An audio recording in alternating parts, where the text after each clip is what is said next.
Hi ಎಲ್ಲರಿಗೂ ನಮಸ್ಕಾರ. Welcome to Priya Chavan blogs. ನನ್ನ ಹೆಸರು ಪ್ರಿಯಾ. ಸಂಜೆಗೆ ಯಾರೇ ಗೆಸ್ಟ್ ಬಂದ್ರೆ ಮನ್ಯಾಗ ಸಮೋಸ ಸೀಟ್ ಇತ್ತಂದ್ರೆ ಆಯ್ತು ನೋಡ್ರಿ. ಮಸ್ತಂಗಿ ಒಂದು 15 ಮಿನಿಟ್ಸ್ ಒಳಗೆ ಎಗ್ ಪಫ್ ರೆಡಿ ಮಾಡಿ ಅವರಿಗೆಲ್ಲರಿಗೂ ತಿನ್ನಿಸಿ ಆರಾಮಾಗಿ ಈಸಿನೂ ಇರ್ತೈತಿ ಮತ್ತು ಜಲ್ದಿನೂ ಆಗಿಬಿಡ್ತೈತಿ. ನಾನಿಲ್ಲಿ ಒಂದು 4 ಉಳ್ಳಾಗಡ್ಡಿ ತೊಗೊಂಡು ಚೆಂದಂಗಿ ಉದ್ದುದ್ದು ಸ್ಲೈಸ್ ಮಾಡ್ಕೊಂಡೀನಿ.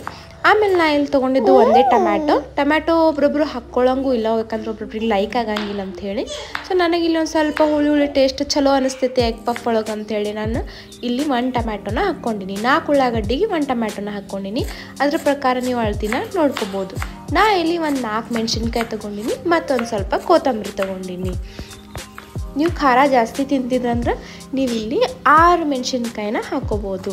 ನಾ ಇಲ್ಲಿ ಒಂದು ಸ್ವಲ್ಪ ಮೀಡಿಯಮ್ ಇರಬೇಕು, ಯಾಕಂದ್ರೆ ನಾ ಆಮೇಲೆ ಖಾರ ಆ್ಯಡ್ ಮಾಡ್ಕೋತೀನಿ ಅಂಥೇಳಿ ಅಂದ್ಕೊಂಡು ನಾ ಇಲ್ಲಿ 4 ಮೆಣಸಿನ್ಕಾಯಿನ ಯೂಸ್ ಮಾಡ್ಕೊಂಡಿನಿ. 4 ಉಳ್ಳಾಗಡ್ಡಿಗೆ 4 ಮೆಣಸಿನ್ಕಾಯಿ, ಇದ್ರ ಮ್ಯಾಗ ನೀವು ಅಳ್ತಿನ ತಿಳ್ಕೊಬೋದು. ಆಮೇಲೆ ನಾ ಇಲ್ಲಿ ಒಂದು ಎಗ್ ತೊಗೊಂಡಿನಿ. ಕೆಲವೊಬ್ಬರು ಎಗ್ ಪಫ್ ಒಳಗೆ ಫುಲ್ ಎಗ್ನೂ ಹಾಕ್ತಾರೆ, ಬಟ್ ನಾ ಇಲ್ಲಿ ಎಗ್ ಪಫ್ ಒಳಗೆ ಹಾಫ್ ಎಗ್ನ ಹಾಕಿ ಮಾಡೀನಿ. ಯಾಕಂದ್ರೆ ತಿನ್ನಾಕೂ ಒಂದು ಸ್ವಲ್ಪ ಕಂಫರ್ಟೇಬಲ್ ಇರ್ತೈತಿ ಮತ್ತು ಚಲೋ ಅನಿಸ್ತೈತಿ ತಿನ್ನಾಕಂತ ಹೇಳಿಕ್ಷಿ ನಾನು ಹಾಫ್ ಎಗ್ನ ಯೂಸ್ ಮಾಡ್ಕೊಂಡಿನಿ. ನಿಮಗೇನಾರೇ ಫುಲ್ ಎಗ್ ಇಷ್ಟ ಇತ್ತು ಎಗ್ ಪಫ್ ಒಳಗೆ ಅಂತಂದ್ರೆ ನೀವು ಫುಲ್ ಎಗ್ನ ಕೂಡ ಆ್ಯಡ್ ಮಾಡ್ಕೋಬೋದು. ನಾ ಮಾಡೋ ಮುಂದೆ ನಿಮಗೆ ತೋರಿಸ್ತೀನಂತ ಹ್ಯಾಂಗೆ ನಾ ಆ್ಯಡ್ ಮಾಡ್ಕೊಂಡಿನಿ ಅಂಥೇಳಿ. ನಾ ಇಲ್ಲಿ ಒಂದು ಪ್ಯಾನ್ ತೊಗೊಂಡು ಅದ್ರೊಳಗೆ ಒಂದು ಸ್ವಲ್ಪ ಎಣ್ಣೆ ಹಾಕ್ಕೊಂಡಿನಿ. ಎಣ್ಣೆ ಒಂದು ಸ್ವಲ್ಪ ಅಂದರೆ ಜಾಸ್ತಿನೂ ಬೇಡ, ಒಂದು ಸ್ವಲ್ಪ ಎಣ್ಣೆ ಹಾಕ್ಕೊಂಡು ಚೆಂದಂಗಿ ಒಂದು ಸ್ವಲ್ಪ ಗರಮ್ ಆದಮೇಲೆ ನಾ ಇಲ್ಲಿ ಉಳ್ಳಾಗಡ್ಡಿ ಏನು ತೊಗೊಂಡಿದ್ದೆ ಅಲ್ಲ ಆ ಉಳ್ಳಾಗಡ್ಡಿನ ಹಾಕ್ಕೊಂಡು ಚೆಂದಂಗಿ ಬಿಡಿ ಮಾಡಿ ಹಾಕ್ಕೊಳಕತ್ತೀನಿ. ಅದನ್ನು ಚೆನ್ನಾಗಿ ಫ್ರೈ ಮಾಡ್ಕೋತೀನಿ. ಓವರ್ ಫ್ರೈನೂ ಮಾಡಬಾರ್ದು ಮತ್ತು ಹೆಂಗೆ ಮಾಡ್ಬೇಕಂದ್ರೆ ಉಳ್ಳಾಗಡ್ಡಿ ಒಂದು ಸ್ವಲ್ಪ ಜಸ್ಟ್ ಟ್ರಾನ್ಸ್ಪರೆಂಟ್ ಆಗಬೇಕಷ್ಟೇ, ಅಲ್ಲಿ ತನಕ ಅಷ್ಟೇ ಒಂದು ಸ್ವಲ್ಪ ಫ್ರೈ ಮಾಡಿದರೆ ಸಾಕು. ಆಮೇಲೆ ನಾನು ಇಲ್ಲಿ ತೊಗೊಂಡಿನಿ ಒಂದು ಸ್ವಲ್ಪ ಗ್ರೀನ್ ಚಿಲ್ಲೀಸ್ ಏನು ತೊಗೊಂಡಿದ್ದೆಲ್ಲ 4 ಮೆಣಸಿನ್ಕಾಯಿ ಅವ್ರನ್ನೂ ಹಾಕ್ಕೊಂಡಿನಿ. ಆಮೇಲೆ ಒಂದು ಸ್ವಲ್ಪ ಟೊಮ್ಯಾಟೊ ಹಾಕ್ಕೊಂಡಿನಿ. ಆಮೇಲೆ ಒಂದು ಸ್ವಲ್ಪ ಅರಿಶಿನ ಪುಡಿ, ಖಾರದ ಪುಡಿ ಹಾಕ್ಕೊಂಡು ಇಲ್ಲಿ ನಾ ಇಲ್ಲಿ ಚಿಕನ್ ಮಸಾಲ ಆ್ಯಡ್ ಮಾಡತ್ತೀನಿ. ಆಮೇಲೆ ಒಂದು ಸ್ವಲ್ಪ coriander powder, garam masala, black pepper powder, ನೀವು ಇದನ್ನು ಕೂಡ ಆ್ಯಡ್ ಮಾಡಿಕೊಂಡ್ರು ಸೇಮ್ ಟೇಸ್ಟೇ ಬರ್ತೈತಿ.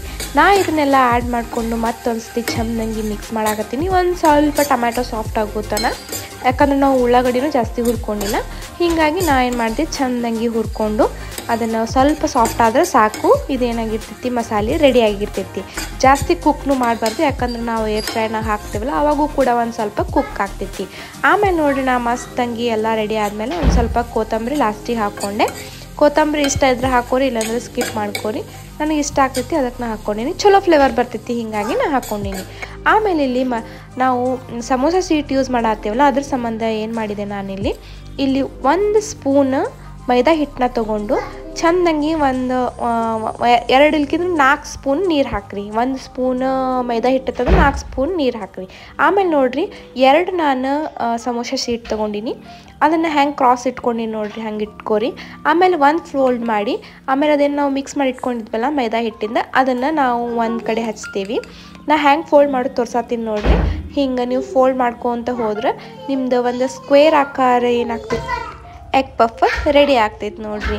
ಇದನ್ನು ನೀವು ಎಣ್ಣೆ ಒಳಗೆ ಕೂಡ ಫ್ರೈ ಮಾಡ್ಬೋದು, ಏನೂ ಪ್ರಾಬ್ಲಮ್ ಇಲ್ಲ ಎಣ್ಣೆ ತಿನ್ನೋರಿದ್ರೆ. ಆದ್ರೆ ಎಲ್ಲಿನೂ ಹಿಂಗೆ ಬಿರುಕು ಬಿಡಬಾರ್ದು ನೋಡಿರಿ, ಎಲ್ಲ ಕಡೆ ಪ್ಯಾಕ್ ಮಾಡಬೇಕು. ಅದೇನು ನಾವು ಪೇಸ್ಟ್ ಮಾಡ್ಕೊಂಡಿರ್ತೀವಲ್ಲ ಆ ಪೇಸ್ಟನ್ನ ಯೂಸ್ ಮಾಡಿಕೊಂಡು ಚೆಂದಂಗಿ ಎಲ್ಲ ಕಡೆ ಅಪ್ಲೈ ಮಾಡಿ ಚೆಂದಂಗಿ ನೀವು ಪ್ಯಾಕ್ ಮಾಡ್ಕೊಂಡ್ರಂದ್ರೆ ಎಣ್ಣೆ ಒಳಗೆ ಅದು ಏನಂತಾರೆ ಮಸಾಲೆ ಎಲ್ಲ ಹೊರಗೆ ಬರೋಂಗಿಲ್ಲ. ಇಲ್ಲಿ ನಾನು ಬೇಕಿಂಗ್ ಶೀಟ್ನ ತೊಗೊಂಡು 2 ಎಗ್ ಪಫ್ನ ಹಾಕ್ಕೊಂಡು ಮೇಲೆ ಎಣ್ಣೆನ ಸ್ವಲ್ಪ ಹಚ್ಚೀನಿ, ಜಾಸ್ತಿ ಹಚ್ಚಿಲ್ಲ.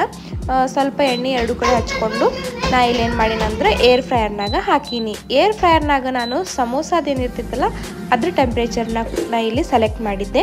ಸಮೋಸ ಮತ್ತು ಎಗ್ ಪಫ್ ಎರಡು ಸೇಮೇನೆ ಅಂಥೇಳಿ ನಾನು ಅದನ್ನು ಸೆಲೆಕ್ಟ್ ಮಾಡಿದೆ, ಯಾಕಂದರೆ ಎಗ್ ಪಫ್ದು ಆಪ್ಷನ್ ಇರಲಿಲ್ಲ ಅದರಲ್ಲಿ. ನೋಡಿರಿ ಎಷ್ಟು ಚಂದ ಗರಿಯಾಗಿ ರೆಡಿ ಆಗೈತಿ. ಅದು ವೈಟ್ ಕಾಣಕತ್ತೈತಿ, ಬಟ್ ಅದು ಕುಕ್ ಆಗೈತಿ, ಕಂಪ್ಲೀಟ್ಲಿ ಕುಕ್ ಆಗೈತಿ. ಅದು ವಿಡಿಯೋ ಒಳಗೆ ಹಂಗೆ ವೈಟ್ ಕಾಣತೈತಿ. ನೀವು ಬೇಕಂದ್ರೆ ಅದು ಕ್ರಿಸ್ಪಿನೆಸ್ ನಿಮಗೆ ಕೇಳಿಸ್ತಾ ಅನಿಸ್ತೈತಿ. ನೋಡಿರಿ ಎಷ್ಟು ಚಂದ ರೆಡಿ ಆಗೈತಿ. ಎಲ್ಲರಿಗೂ ವಿಡಿಯೋ ಯೂಸ್ಫುಲ್ ಆಗೈತೆ ಅಂತ ಅನ್ಕೊತೀನಿ ರೀ. ಯೂಸ್ಫುಲ್ ಆದರೆ ಲೈಕ್ ಮಾಡಿರಿ, ಶೇರ್ ಮಾಡಿರಿ ಮತ್ತು ಕಮೆಂಟ್ ಮಾಡಿರಿ. ಹೀಗೆ ಮತ್ತೆ ಇನ್ನೊಂದು ವಿಡಿಯೋನ ಸಿಗ್ತೀನಂತ್ರಿ. ಅಲ್ಲಿವರೆಗೂ ಬಾಯ್.